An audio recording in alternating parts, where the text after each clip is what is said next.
Welcome to another edition of TM3Impact. Listen, I always get excited about shows, but I am so fired up about this show. I have someone across from me. If you're watching this, if you're listening to this, trust me, you are going to want to share this podcast because this is going to be amazing, and I'm so fired up to have my guest here. But before we do that, I need to let you know we are sponsored by TM3 is brought to you by Luxury Home Magazine and Spanish Grove Academy, the #1 pre-K Spanish immersion in SA. And we got to make sure we give those shout outs to those amazing companies for sponsoring us. And so today I have Helen Costa-Giles. And I tell you that right? Giles? Costa-Giles. Yeah. Costa-Giles. Listen, I am so excited to have you here because for those, everybody's like, okay, well, who's Helen? Right? I'm going to have people like, listen, after this show, you're going to want to not only know you, they're going to know you, but they're going to want to know more about you. And I'm super excited to have you here. Thank you for being on the show. I got a CNN article on my feed on my phone. And it said, literally, and I have it right here, Texas mom lost 90 pounds. Now neighbors flock to her house for 5 a.m. workouts. And I started reading this article and I was like, I have to know who this is. And so that's why you're here. But more importantly, I just want to kind of go back, share your San Antonio story, Helen. Thanks again for being on the show. Oh, thank you, Thomas. I'm so glad you reached out. I was so excited, and I was just honored, and I'm glad that you got me in so quick. And it's just been a whirlwind. My San Antonio story. So I'm Canadian. Okay. I'm Canadian, and in 2007, in January, my company that I worked for, I was automotive before, opened up a facility in San Antonio. And I was in Canada. They'd asked me if I wanted to come and train.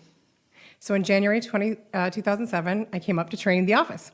Okay. And I fell in love with San Antonio. Like, this city grabs you. Yes, it does. Right? It's like super small town feel, but huge. Yeah. And so I called my husband. I said, hey, they're hiring. What do you think? He's like, what? San Antonio? U.S.? Texas? What? Yeah. So anyways, so I did the training there. I spent a couple weeks in San Antonio, fell in love, talked to, to the director that was over here, and there was a couple job positions. But anyways, I ended up falling in end of spring. Okay. And there was a position that opened up. It was 3 levels below me. Okay. And I applied. Oh, yeah. And they called me right away, and they're like, what are you doing? Yeah. And I'm like, listen, you're going to lose me here because I'm bored, and I want something new, and I love this city. Yeah. And so by the summertime, just after that, they said, okay, we'll move you, make you a lateral move. You can keep your position, come to San Antonio. And then we had to go through all the, custom stuff and immigration stuff, and everything got approved. And so by October, we were moving to San Antonio. Holy cow. So October of 2017. October 7. 2007. So from January to October. What a really cool story. Yeah. Do most of your friends know that you're from Canada? But some of them do. When I start talking, they're like, yeah, I kind of figured you're from somewhere. Right, right. Now, that's very interesting. I know another friend of ours that she is from Canada. Both her and her husband moved here, and they love it. They do not want to go back. They love Texas. They're in, right? Yeah. So, okay, so now go back a little bit further. So you're growing up in Canada. Did you have any idea where San Antonio was? Have you ever even heard of San Antonio? The Alamo. And that's it, the Alamo, right? Because when we came here, I'm like, oh, that's what it is. Right. Right. What did you think when you first saw the Alamo? I'm always curious. Honestly, because you hear about it's so big, and I was like, wow, it's so small. But then we got a tour, and then when you're in, like there's a different feeling there. Yeah, you realize. Yeah. You realize. Well, I am super glad. What was this company? Can you share the name? Yeah, it was Yazaki North America. Okay. And I was with them up until December, and I'm officially a corporate dropout now. Yeah. Yeah. So they're a really great company. I had to go somewhere else. I had to do something for me. And yes. Yeah. It's okay. Okay. So that leads us to kind of a little bit to where we are today. But I'm imagining this article that just came out on CNN. Again, this was on my top feed on CNN. Right. It was the #1 story, Helen. Did you know that? Everyone kept telling me. It was the number one story. I'm literally in my closet because I always check the feed. I always check the little app. And this is for everybody. If you're listening, if you have an Apple, if you have an iPhone, go to the news app. You just need to peruse and look because just stay informed, people. Okay. So now I'm looking at this and I'm thinking, oh my goodness, this story is awesome. So now take me back because in the story, you talk about a dire warning. There was a point where you had to come to grips with where you were. So talk about that. Well, because in the corporate world, every year you have to do an annual health check, right? In order to be covered in benefits. So every year I had to go and do this annual checkup. And every year it was, hey, Helen, you're obese. Hey, Helen, you gotta lose weight. Helen, I'm like, oh, yeah, whatever. At that point, what weight are we talking? If you don't mind me sharing. I was like in the 200s. Okay. Right? Yep. And then in 2014, I went for my annual checkup. It was 220, and they called me back. They never called me back. They always just used to say, hey, your BMI is off the chart. But they called me back because all my results came back. And I was headed down a road of chronic health issues. And I was 36, and I had a little baby at home and a 3-year-old.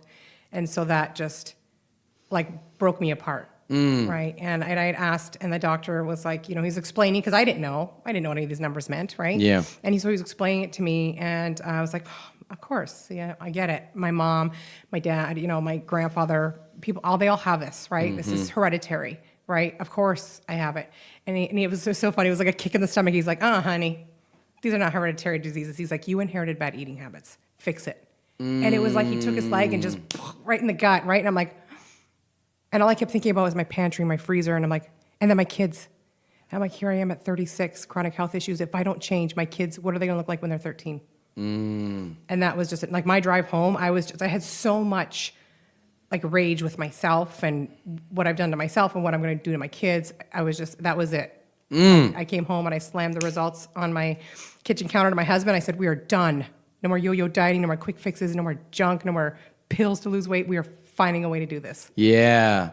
So I'm wondering that moment, because I know you talk about in the article where you literally got rid of everything processed. Like, just describe that, going through the shelves. I'm just imagining coming home and just seeing you. If I was like your husband, I'm just kind of looking, I'm just like, what is going on? Man, we had nothing left, but it was so funny. We went through, like, I was looking at all of like labels and artificial this and then sugar, and I'm like, oh my God, this cereal's got like 40 grams of sugar in it. And like, I was just tossing things, right? And things that weren't new, like cans, like I was like putting it away to donate. I threw away a lot of food. We had 2 freezers. Why do we have 2 deep freezers? Because we had frozen pizzas, frozen burritos, frozen lasagnas, frozen everything. And I was just like, wow, look what I'm doing to myself. And then we ended up getting reluctantly, we got rid of the alcohol too. And that was awesome. My neighborhood page was very excited about that because I'm like, whoever wants it, come and get it. Is that right? Everything just went, right? At that time, we just need to focus on true health because my husband had some health issues too. Right. And we had nothing. I was like, oh, now what? So how do you, I'm wondering, because, everybody talks about going cold turkey, right? Everybody talks about, I'm going to change. I'm trying to sit here and imagine, here you are, you've gotten this warning from a doctor, and now you're literally like, no, I'm seriously changing everything. Yeah. And I'm trying to like process that for the people listening who are sitting knowing they haven't been to a doctor in years. They're sitting knowing that they're hereditary. They know their family. They know the makeup, right? They know where they're at. They know. Everybody knows. Mm-hmm. But it's like, but we don't want to do anything. What was the difference? I know you said the kids, but was there something else underneath it? I think for me, there was a couple things. I had to go back and get retested 6 months from there. And if they told you that? If I didn't, I'd be on medication. So I didn't want to be on medication. And I had this huge rage. I was so upset with myself. I was so disappointed because, my outsides never matched my insides. Like I wasn't that person that people like. I was always energetic. I have this energy, I can be very, very charismatic, and that's always been me, no matter what size was.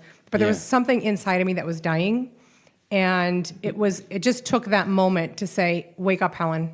You need everything. you need to align yourself, right? Yeah. It's just like I was walking around this costume, so I just knew I needed to do it for my kids because I didn't want them to be down the same road. And I needed to do it for myself because, like I said, my outsides did not match my insides. Like I look in the mirror and I'd be like, who are you? How did you get here? Right? And so, I did. I went cold turkey. That's cold turkey. It's so funny. I tell people I kind of went balls to the wall. I went. Yes, you I went did. for it. And I coach a lot of people now, and not everybody can do that. Right. But right. I had a necessity, Yeah. and that necessity drove me. Okay, so I'm gonna imagine that. What's your husband's name? Gary. Shout out to Gary, right? Because Gary's a trooper. He is. He is. He said, well, where are you taking my alcohol? Where is that going? I can only imagine, right? So shout out to Gary. But I'm standing on the outside and I'm imagining Gary watching this whole process. What were his thoughts in the beginning? He went on the ride with me. So he jumped in. He lost 65 pounds while I lost 90. Wow. He's a very silent transformation. But he did. He turned his health around. He did everything with me. That's super cool. Our workout schedule was very different when we started working out, but when it came to diet and nutrition, we did it together. Okay. Yeah, and the food is so big. Talk about that piece, because I love what you said. You said you didn't really feel comfortable working out in the beginning. And I would imagine people listening to this podcast, in their mind, they're like, I'm not even in a place where I want to walk for, a mile. I'm not even in a place where I want to think about that. Talk a little bit about that idea that you said, you know what, I want to lose a certain amount of weight until I get there. Talk about that. Okay, so I was 220, and I wasn't very ambitious about my weight loss goals. I actually seeked out a woman who now is like my big sister online. She's in Canada, and I got some meal plans from her. And she'd ask, "What's your goal?" I'm like, "I just don't want to be 200 anymore. 20 pounds. I'm gonna be my life will change when I'm 199 pounds."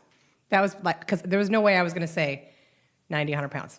That just was never gonna come out of my mouth because I wouldn't have believed it. Okay. And but I said, let's chunk this out. And so that was what I did. So that was my goal. So I went to like a whole food diet with my husband. So we spent all Sunday prepping 5 meals a day, 7 days a week for us and the family. And all of a sudden I lost my entire weekend. And then at the end of the month, after doing this, clean eating, I went to H-E-B, shopped on the outside of H-E-B, produce, meat. And I lost a little bit of weight. I was still tired. And at the end of the month, I'm like, we're doing this right. And I can't sustain this. Interesting. Right? Yeah. And it's been a decade yo-yo dieting, and the one thing I thought was going to work for me wasn't, because it was taking me away from everything else. Because you didn't see the results right away. I didn't see massive results. I saw some weight loss, but my energy still sucked. Like I was still, like I'd come home from work, and my boys were young, and we'd come and sit, and you probably know this, I'd sit on the chair and be like, "Okay, boys, what movie do you want to watch? Because I can't play with you." Yep. Right? I have boys, and they're like, they want to play Hot Wheels on the floor, and I couldn't even get on the floor. So that's when I found another solution that helped me simplify my life. Okay. Now, I think we have to stop because not stop the podcast, but I think this is so important because you had results. You just couldn't see them. Right? And I think about this when it comes to like when you're changing your life, people we're in an instant gratification world, right? It's the microwave principle versus the crock pot. You were in the crock pot and you couldn't see the change. And so I'm wondering, like, how did you keep going? Because I would imagine you probably were a little frustrated. Yeah, I was only frustrated because it just felt like a lot of work for me. And I was overwhelmed. And so I just kept thinking about, I actually had this mantra up, and I wish I had brought it or showed you guys. It might sell probably a lot on my social media, but it says, like, I'm so much stronger. I know how to eat better. I know how to move. I'm going to beat her because she's the old me. Ooh. Right? And I had this at work, and I had this in there, and I was just like, okay, like, you have to, this is you against you, Helen. Like, you got to be able to push back. Yeah. In order to make change, you have to change. And so that was a consistent thing for me. It was just like, like there's this part of me that has to die, right? Right? Not lose me, but there was a part of me that had to go. And it was a fight. Like every choice I made that day, not just once a day, but every day I had to fight that old Helen. Right? Yeah. It was habits. It was just habits, right? Yeah. But I called it me. It was my old me. Well, I love that because I think there's so many people fighting the yo-yo diet, right? Yeah. There's so many people fighting this, I'm going to try this fad or I'm going to try that fad.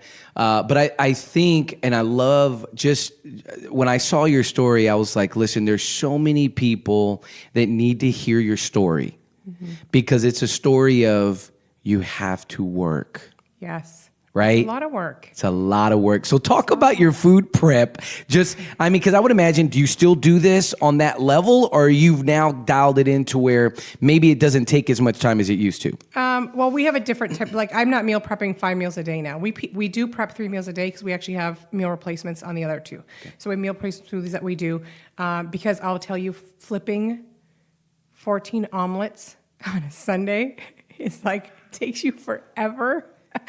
It's like scrambled eggs by the 4th omelet, to be honest. But it's a lot of time. It's a lot of prep in it, and I was a career mom, so I only had the weekends with my kids, so it really sucked being in the kitchen all day. And then it got to the point where it was like, my husband would help me, but now we still prep every Sunday. Okay. We still it's 5 years in, and we still prep. We do groceries online because. Listen, I'm all about convenience. Yes. Because let's face it, I do a lot of speaking engagements too, and I always ask everybody in the audience, how many people cook more than 2 meals a day? Yeah. And like 1% will put their hand up. Yeah. Right? People are looking for simplicity. We're just too busy. Yeah. And that was me. But I made it my excuse. Right? I made it my excuse. But, we have amazing grocery stores and things that are super easy and, meals don't need to be difficult. People think healthy is difficult. It's really not. Yeah. Right? That's true. That's very true. It's really speaks to intention. Yeah. Right? Being really intentional. I'm doing a mastermind on John Maxwell's book, Intentional Living. And that entire book is just be intentional about what you want to do and things can start to happen. So you get to a point, you're not working out at all, right? You're just in the grind. You're trying to figure out this food thing. And according to the article, 6 months, was it 6 months? It was. And you know what? And I love that you really talk about mindset a lot. And one thing I tell everybody is, so I tried to work out my first couple weeks. I had a workout plan from my friend and said to do a burpee. And I went down and I rolled over and got back up and said, this is not happening. You're like, I'm out. That's not happening again. I am not, burpees are no way, ever again. And so that burpee took me out of my fitness game, period. I felt so defeated. And I'm like, you know what? It's okay because my focus has to be, I have to fix the relationship with myself and with food. And so my mindset, right, was the biggest thing I worked on. And it took me 6 months because it was hard.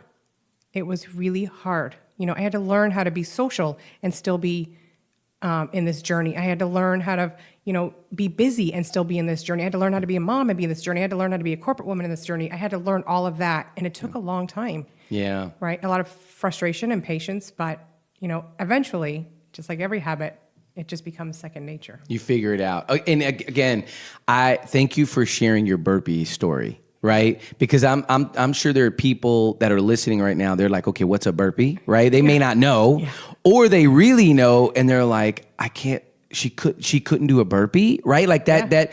But that openness is what helps people get over the hump and realizing there may be things that you have to figure out about yourself before you go. Trying to run a marathon, right? Just that piece. I love that you did that. Okay, so now you get down 60 pounds and now slowly but surely you start that. What did you start doing first? Were you running? Were you doing CrossFit? What were you doing? No, what I did was, so I took weekly pictures, right? Because pictures showed more than a scale, right? And so every week, and I was looking at my pictures, I'm like, man, I look like Gumby and, like that straight looking weird body. Yeah. Like a kid, like a kindergarten's, and I'm like, I better get to the gym. So I went and got a gym membership, and I walked in the gym a couple times. I'm on YouTube. What am I doing? I'm like, oh, this sucks. Everybody feels this exact way. Yeah. Yes. Yeah. And so I hired another online trainer. who is actually like a brother to me now. And he gave me some workouts. And in some of my workouts, there was some HIIT routines. And I'm like, I got to do 10 burpees and 10 push-ups and this. And then I would do it by myself, but I'm like, 6 burpees. No one knows, right? And I'm like, I need some accountability. I need that accountability. And because of my schedule, the only time I could work out was at 4 a.m. And so I was, at the time, in my community, I was the president of the HOA for about 7 years. So everyone knew me. So I went on the Facebook page and said, hey, who wants to work out with me at 4 a.m. in my garage? Oh my And a few people replied, and one showed up. And then we posted the picture on social media. Yeah. And they're like, hey, what are you guys doing? Yeah. And they're like, we're working at 4 a.m. Want to come? And right, it's the power of social media. Yeah. People want to be a part of something. And then I started to realize weeks and weeks going in as we grew, I'm like, wait a minute. They all need what I need. They all need what I need. And I didn't stop. That's super cool. So I'm imagining you start these workouts and you're just trying to figure it out just like everybody else, right? You're not trying to say, hey, I know everything, right? It's like I got this workout. Will you do it with me? I love that. Exactly what it started off to be. I love that. Yeah, we're like, yep, this is how you do it. Let's go. Yeah, I love that. Yeah. And how long ago was that? That was 2015. January 2015. Is this group still meeting? Yes. Get out of here. Yeah, we've actually evolved. My goal for this was it to actually be a global community movement. Yes. And so there's about 5 different workouts in my community. We have somebody, I used to do this at 4 a.m. And then my schedule changed. So now we had another girl who took over the 4 a.m. So she's like an ambassador. So she runs a 4 a.m. group. Yeah. I run a 5 a.m. group. There was another mom who now runs a 6:30 p.m. group. And there's another, the same mom, she runs like a 5 a.m. running group. And then there's a walking group. Wow. So we're all like, it's enemy, rise and grind, like no more excuses. Say again, what's the name of it? Enemy, so like no more excuses. Ooh, I like that. And then rise and grind. Yes, I like that. So we have our own Instagram, and we post our pictures there. And it was. I didn't understand the power of social media until then. Okay, that's when you knew. That's when I knew that people were just waiting to be a part of something. Yeah, and your Instagram is awesome. Thank you. So for everybody, tell everybody your Instagram handle so they can start following you. Yeah, it's at HelenCosta-Giles.com. So it's HelenCosta-Giles. Yeah, it's fantastic. Thank you. All right, so now you're in this place where you lose 90 pounds. And at what point, how long ago did you lose the 90 pounds? Like where you're like, okay, I'm literally 90 pounds lighter than where I was. Where was that? What year was that? That was it was almost 2 years, not quite 2 years. It was a year and a half. Okay. And then in that year and a half, I took a different journey, which you don't see in there, as I got into physique training and bodybuilding. Oh, let's talk about it. Yeah. Yeah. So at some point you said, okay, I'm going to switch this up. And you started doing something. You started training differently. Very differently. Okay, talk about that. Yeah. So I still ran my grind on 3 days a week. And then I would go to the gym and train myself because I got so excited that my body was doing what I asked it to do. I'm like, what else can this body do? So the same trainer, he was actually a physique coach, and he trained women on stage. I did not want to go on stage. I absolutely have so much respect for that sport. Yeah. But I decided to do fitness modeling instead. Okay.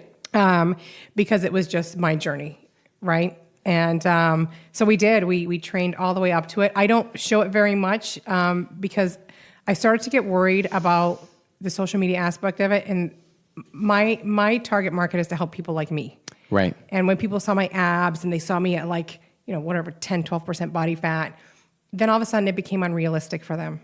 And that's not what I wanted to show. It just was my part of the journey. It was, I was very specific with CNN not to show it, but it's an important part because I learned now the new mental state of the body image. And that was a whole journey on its own.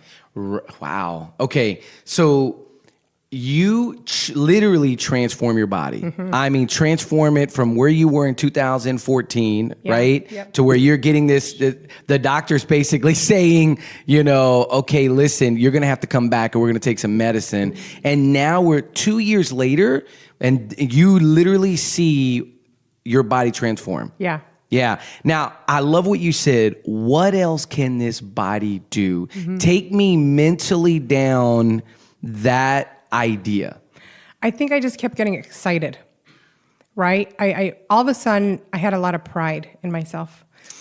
And I went through the physical transformation, right? I looked good. Like I looked like I should have just went on a stage, but I didn't. But then I started to realize, okay, I look amazing, but how strong am I? But how strong am I really? So then I started training for Spartan races, and I took it down and I started to do OCR races, and I cut out the physique training and I got into different training as well. And so I started racing through Spartan races. Wow. And finished trifecta and some other races. And I usually placed in the top 10 in my age group when I was doing them. But yeah, so I think you always need that next level for yourself, right? And for me, I had very audacious fitness goals. And so I had to figure out where I went in my fitness, right? I'm in a very different journey now because now I'm all about, personal development and where can I go next. Yeah. But when I was in that fitness part, it just kept evolving. Yeah. It was really good. That's cool. Now that takes me back to what you said earlier, which is really interesting. Think about like the full circle moment. When you were talking to your trainer, she said, "What is your weight goal?" And you were like, I don't know, 20 pounds, like, right? And to a point where you go full circle to where you're like, what can my body do? Mm-hmm. What is possible? Yeah. That's really awesome. Yeah. From a mindset perspective, coming from where your journey began is so cool. Yeah. What was the biggest shift in your mindset to got you to even ask that question of what can my body do? What shifted inside in your brain, you think? I literally think I went through my identity kept changing. Okay. Right. And I think a lot of that was me learning my new identity. I think a lot of people don't do that through a weight loss journey. And that's why a lot of people slide back because they don't change their identity. I'm not trying to say you have to be a different person, but you have to see yourself different. And if you don't see yourself different, no one else will. And so I had to continue changing my identity over and over again to match my current life.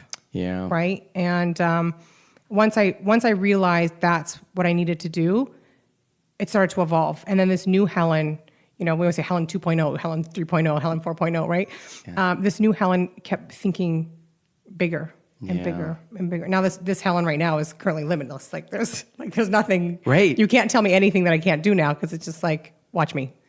That's stinking cool. So now let's talk about that. Yeah. What now that you've got this mental breakthrough, I know what this body can do, and I know that it's done way beyond even what I thought in the beginning. Mm-hmm. So now take me to that personal development. What's this next phase in terms of business wise? What are you doing business wise? Because you're no longer at that company now. You now have started your own speaking business. And what else are you doing? Yeah, so I don't have a speaking business. I speak at a lot of events. I do a lot of events. I speak in them, and I speak for my my company. So I'm partnered. I'm a professional network marketer. Okay. And I'm aligned with a company called Isogenics, and That's we're a health and wellness company. And it was actually Isogenics that really helped me get through the transformation with the nutrition. And so I became an accidental entrepreneur. Okay, yeah, I know that very well. Yes, and it was funny because I was so against network marketing at first because I'm just like, but after 2 years of using the product and everyone wanted what I had, all of a sudden I got intentional about helping people. And then I got intentional about building a business. And then I got intentional about building a team. And I realized that my team, my business will only grow to the extent that I grow. And so I really had to focus on me. So my audacious fitness goals went to the side. I still work out. And then I had to work on how can I become a bigger, stronger leader? How can I become a better, how can I run my business better so I can help other people level up? I don't want to be their lid. I don't want to be their cap, right? And so I knew if I grew more, that the people with me would grow more too. And it actually shows in my fitness group because I'm growing more, they're growing more.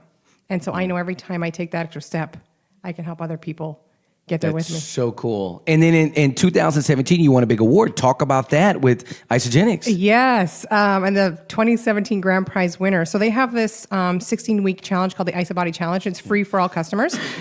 And what it is you just set goals 16 weeks apart. And that's what helped me really stay on target with my journey too is every 16 weeks, I would take my before picture, my weight, my measurements. And at the end of 16 weeks, I'd take a final picture, final measurements, and write my story.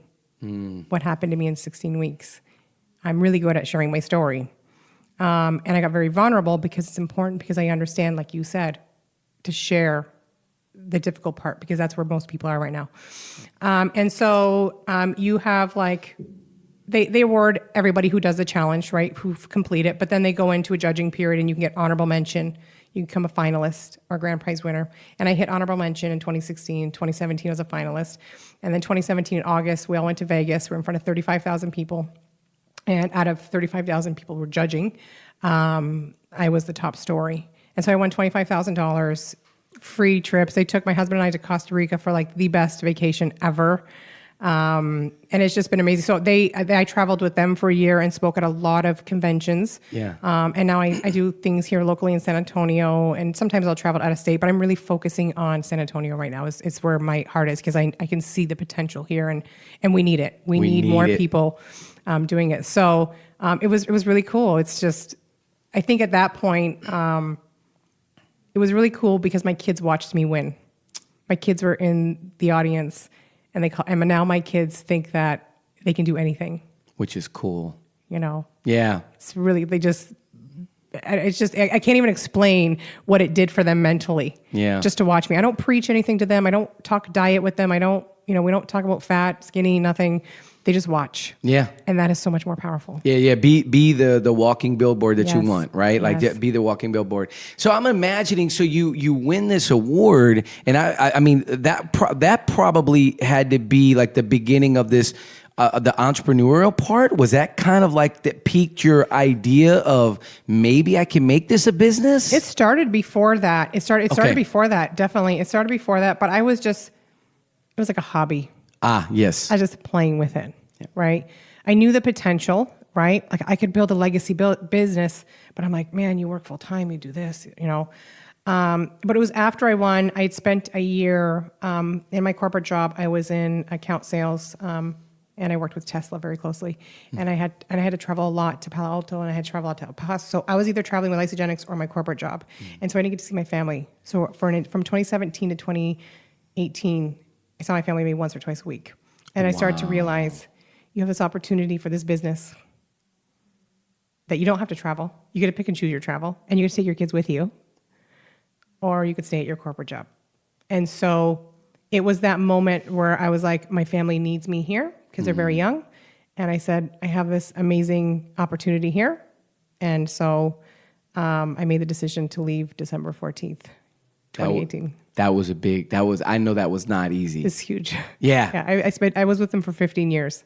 Wow. It's hard. It was like leaving family. And I think there's people, and there's a lot of people that talk about this. Like Gary V. He talks a lot about like, the freedom or finances, right? Like this idea of, being able to go and try to do what you want, maybe make less money, right? Yeah. But you have that freedom, or the idea of, you're kind of shackled, right? Like there's like this, you have to take that job because you've developed a lifestyle based around those finances. So, so really it was the family. That was the piece that said, you know what, it's time for me to make this jump. Yeah, it definitely was. I mean, my kids are super young, and it was very clear that they needed consistency in their life, and they weren't having it with me traveling everywhere. And just like it was, my husband and I were just talking about it. My 5-year-old came home yesterday with his report card, and he got on the honor roll, right? And from where he was at the beginning of the school year, where I wasn't around, it was really tough, right? And so just having some presence of, my husband and I being more consistent around. It was huge. Yeah. It was huge. So what's this new life like now? Now you're not going to a job every day, right? In terms of like, the employee mindset versus the entrepreneurial mindset. Tell me about that transition now, because there's a lot of people that listen to this podcast that have thought about that idea. What's that been like? I think the biggest thing is my schedule. I get to own my schedule. That is huge. I want to have lunch with my kids. I want to go have lunch with my kids. Right? I don't have to ask anybody. My kids are sick. It's great. I can go to my team and say, hey guys, I'm out for today. So somebody's gonna have to take my calls. If there's meetings, somebody else can take them. But just the fact that I own my schedule is massive. It is so huge. And, my kids are like, hey, can we ride our bikes to school? And I'm like, oh, it's gonna be 45 minutes. And and now I'm like, yeah, sure. Yeah. Let's do it. Before it's like, I gotta get to work, and we got traffic, and you know what I mean? And so I think just owning it, and there's so much freedom in it. There's so much freedom in it. Like being an entrepreneur is not easy, No. but I think the rewards that you get, whether it be with your family life or everywhere else, your personal, just mental sometimes Yeah. is huge. Yeah, I love that.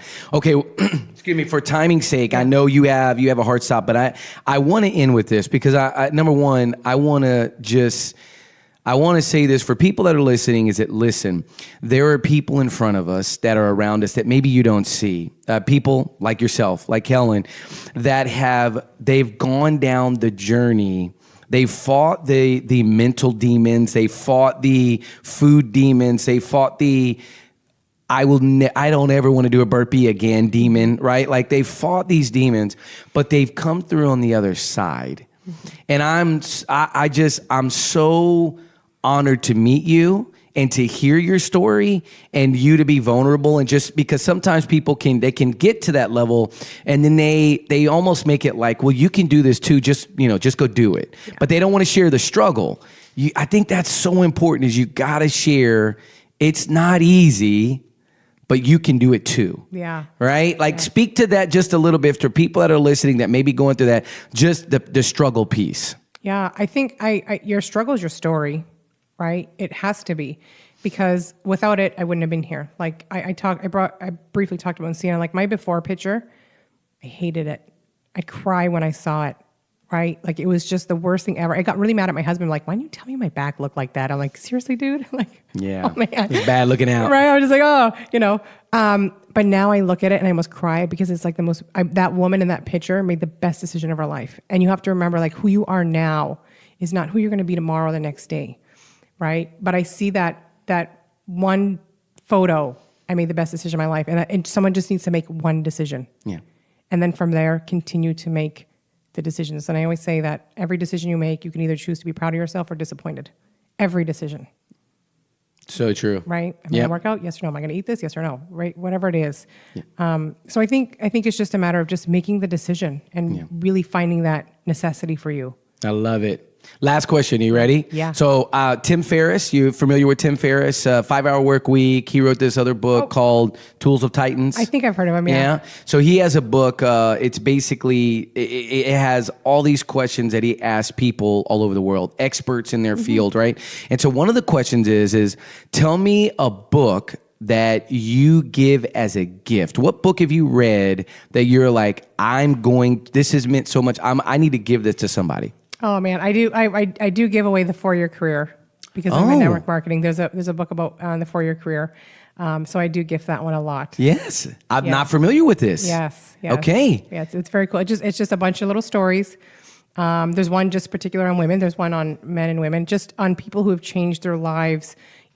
Becoming an entrepreneur through being a professional network marketer. Yeah. Right. And you get to hear the story from the stay-at-home mom or the military mom who's taking care of 3 kids, and for me, anything inspirational to show people anyone can do that. Anyone can do this. Right. I love that. I love that. All right, the 4-year career. Yeah. Awesome. Well, listen, Helen, we really appreciate you being on TM3Impact. I know that this is going to impact there's going to be people that listen to this that are going to be impacted by your story. How can they follow you? What are some other ways that they can learn more about your story and maybe where they can connect with you? Yeah, I'm on Facebook too, Helen Costa-Giles, but I also have a website, and it's Enemy Lifestyle. So enemy meaning no more excuses, lifestyle.com. And it's N-O... No, it's just NME. NME. Lifestyle.com. Okay, that's fantastic. We'll make sure to put this on the podcast on iTunes and on our YouTube for links. Thanks again for being on the show, Helen. Thank you. This is fun. This is, we got to do it again. Yeah, please. I think we need to do it again and maybe have one of the people from your neighborhood. Yes. Oh, they would love that. Just to share what that influence has brought to their life. Because I'm going to imagine you've been doing this you've impacted so many people. So we got to do it again. Yes, for sure. I'm up for that. Thank you so much, Helen. Thank you. Take care. Awesome.